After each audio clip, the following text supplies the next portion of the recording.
Mas como eu ia dizendo, este é Pedro.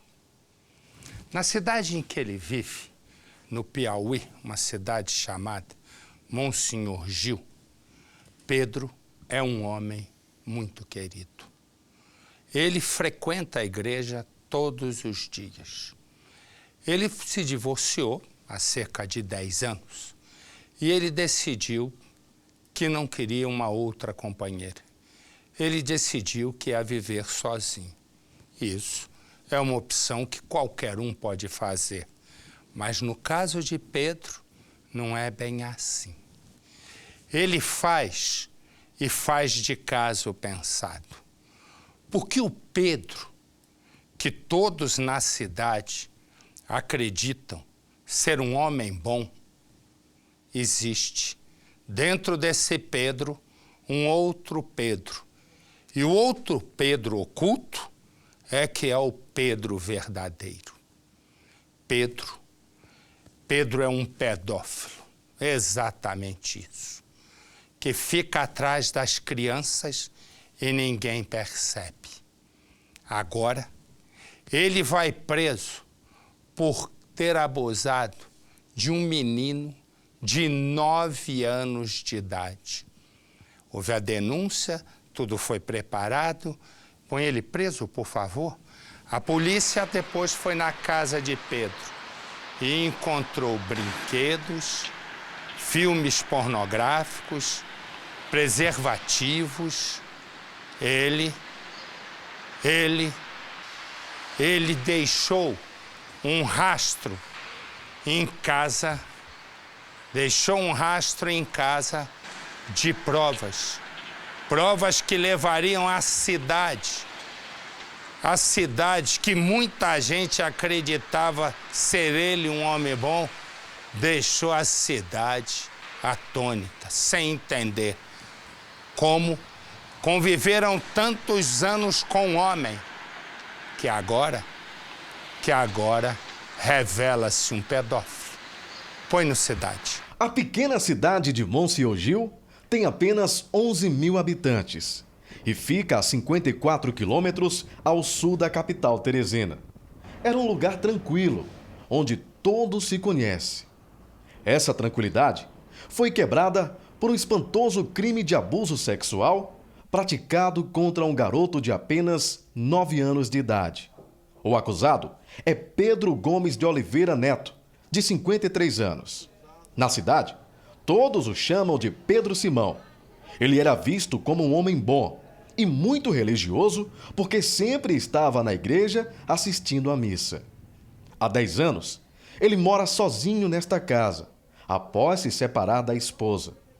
Ninguém poderia imaginar o que ele guardava dentro da casa e, principalmente, o que ele seria capaz de fazer: estuprar uma criança de 9 anos de idade.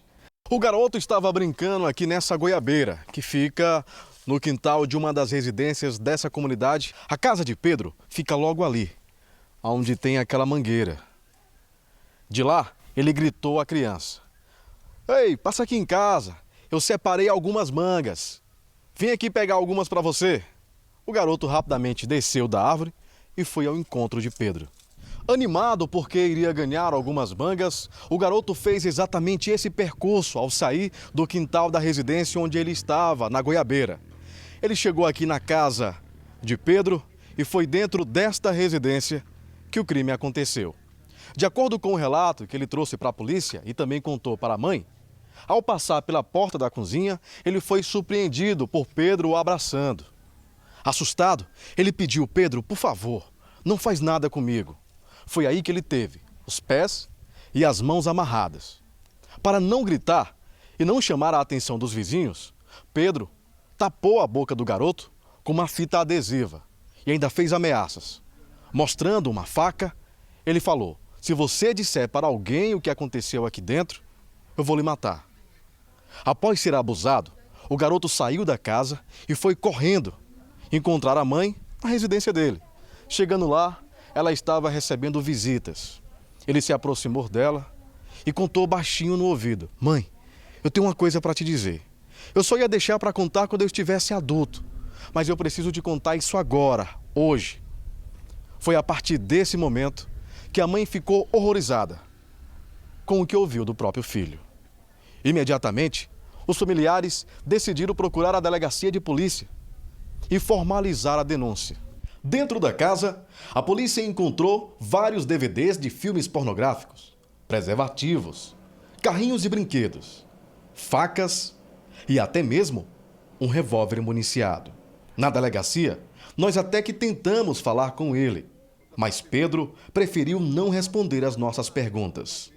Olha, o Pedro agora vai ser conduzido até a central de flagrantes em Teresina. Ele acabou de ser ouvido no fórum aqui da cidade de Monsenhor e também aqui na delegacia da cidade com o delegado Guilherme. Agora ele vai ser levado para a cidade de Teresina, para a capital, onde o procedimento de flagrante terá sua continuidade. Os moradores da cidade estão espantados com o que aconteceu.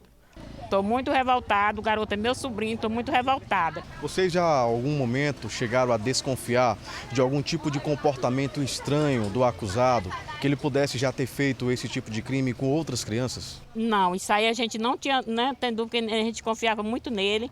Ele era lá da casa da minha sogra e a gente confiava muito nele, era uma pessoa da igreja. Ninguém nunca pensou que ele pudesse fazer isso, de acontecer o que está acontecendo. E aí, é uma coisa, hein, Faraó? O que tem,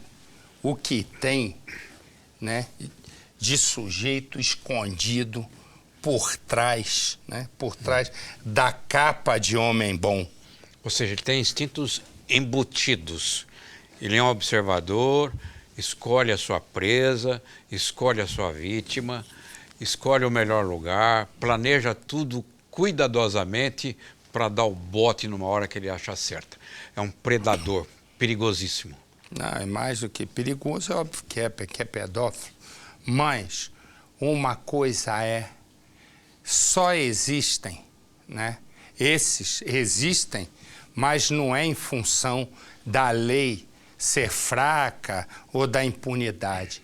Existem porque nasceram assim. E não vão ter recuperação. Não há recuperação. Eu digo sempre isso para ver se convenço alguma autoridade a mudar essa lei. Mas não é possível. Eles fazem, né? Eles fazem 300 PECs e boa parte para prejudicar a população, esse projeto de emenda constitucional. Mas não fazem uma para aumentar a punição e afastar de vez esse sujeito. Porque no país que eu inventei, todos eles, julgados e condenados, não ia sobrar um para contar a história.